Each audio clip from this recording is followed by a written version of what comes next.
আয়ারল্যান্ডকে বাংলাদেশ দ্বিতীয় টি-20তে হারালো।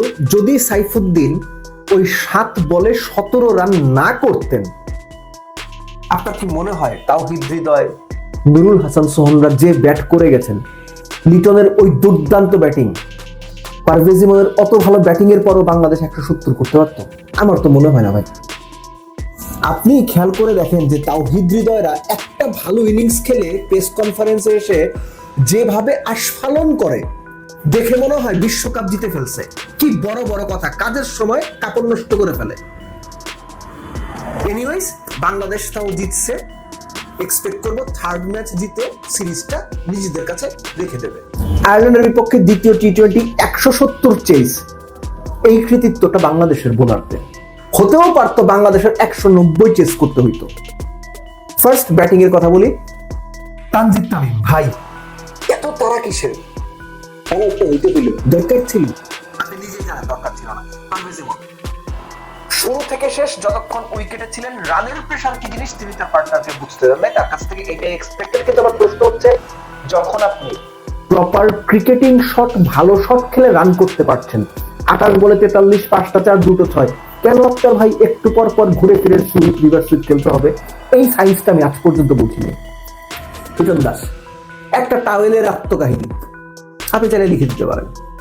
লিটনের ওই ক্যাচ যদি হয়ে যেত, লিটনের রান তখন করো 30-32, শুধুমাত্র টাওয়েলটা, ক্যাচ ধরা ফিল্ডারের পেছনে রাখা টাওয়েলটা বাউন্ডারি লাইন কাজ করেছিল বলে 6 হলো, আউট হলেন না লিটন। এবং লিটন এই যে 37 বলে 57 রানের ব্লিস্টারিং একটা ইনিংস খেললেন, ওই ইনিংসটাই বাংলাদেশকে জেতার টোনটা সেট করে দিয়েছিল। তার সঙ্গে সাইফের কত 31 না 32 বলে 52 পার্টনারশিপ। লিটনের ইনিংস প্রায় 7-8 ইনিংস পর 50 পেলেন। সত্যিকার অর্থে ব্যাটিং পয়েন্ট অফ ভিউ থেকে সত্যিকার অর্থে একটা ইম্প্যাক্ট নক। লিটন যখন আউট হলেন, তখন বাংলাদেশের কত 30-33 রান বোধ হয় দরকার 30 বলে, আর 3 বল পরে সাইফ আউট হলেন, হৃদয় আর সোহান উইকেটে। ভাই রে ভাই, দুইজন যে ব্যাট করলো, বিশ্বাস করেন আমি একটা পর্যায়ে মনে করতেছিলাম হৃদয় আর সোহান উইকেটে থাকা অবস্থায় বাংলাদেশ ম্যাচটা হেরেও যেতে পারে। আমি জানি না আপনি কি মনে করতেছিলেন, আমার এটা মনে হয়েছে। আমি সিরিয়াসলি ওরিড ছিলাম।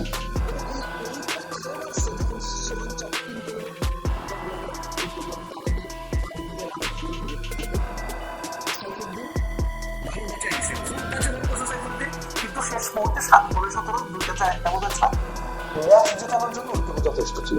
কাম ডাউন টু বোলিং, বোলারদের কৃতিত্ব। 170-এ আয়ারল্যান্ডকে আটকে রাখা শুরুতে আমি বলেছিলাম।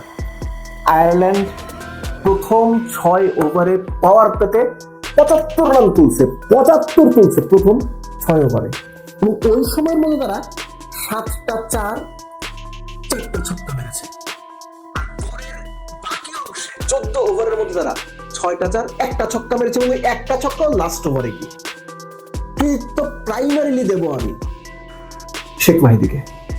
ফার্স্ট ওভারে 13 দিয়েছিলেন নতুন বলে, সে একদম শুরুতে বল করে।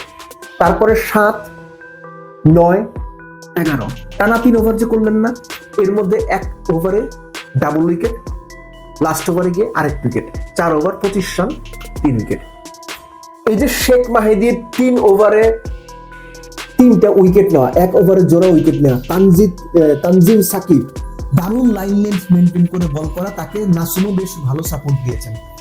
যে টিম প্রথম 6 ওভারে 75 তুলে ফেলেছিল, পরের 14 ওভারে তারা মোটে 95 তুলল। অর্থাৎ সহজ করে বলের হিসেবে যদি আমি বলেন, 36 বলে 75 করলো আয়ারল্যান্ড 1 উইকেটে। সেই আয়ারল্যান্ড পরের 84 বলে করলো 95। এই ক্রেডিট বাংলাদেশের বোলারদের।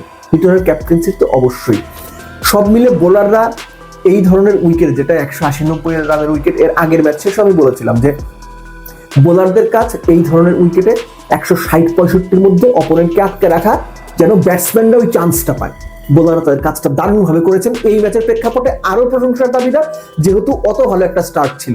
6 ওভারে 75, অনায়াসে 190-90 হইতে পারতো।